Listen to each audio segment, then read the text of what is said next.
Ütükün boluktun gündü görüntülerim. Ki kandak insultan karşısından tuğunan kepsiyen bilgin. Insulten bu tabi tımır bısıta üddük davlayantan bolbat.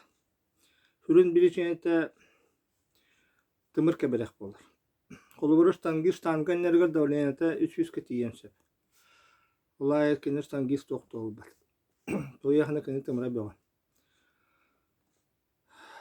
Kehi tımıra beğen bulukta. Oçanı kehi ahında insullabat.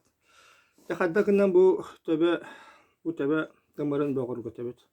Basatan turan tımır beğen gül elbaq kislorod bar bulla kehiqa. Olata kehi kunaya bir çasta hacca hamıqtaq.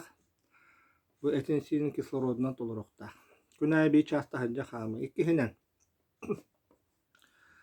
Tımır beğen gül elbaq ağırı kezer bullağını tabi. Ağırı bulla kezer ayanır. Bu sili ustun barar. Bu muhbut siliylaq.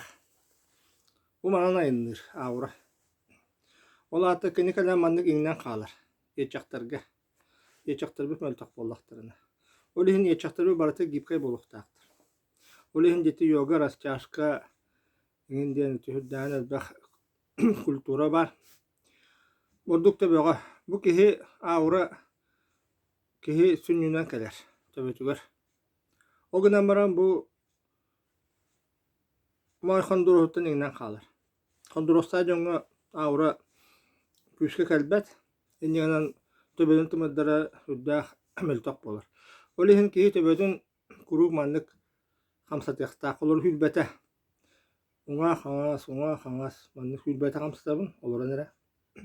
Ondan hülbete elin kelen hamsatabın manlık. Onun hülbete naklonlu bu. Tabi. Hülbete kunaya. O televizyon kırılan naklonlu koyup.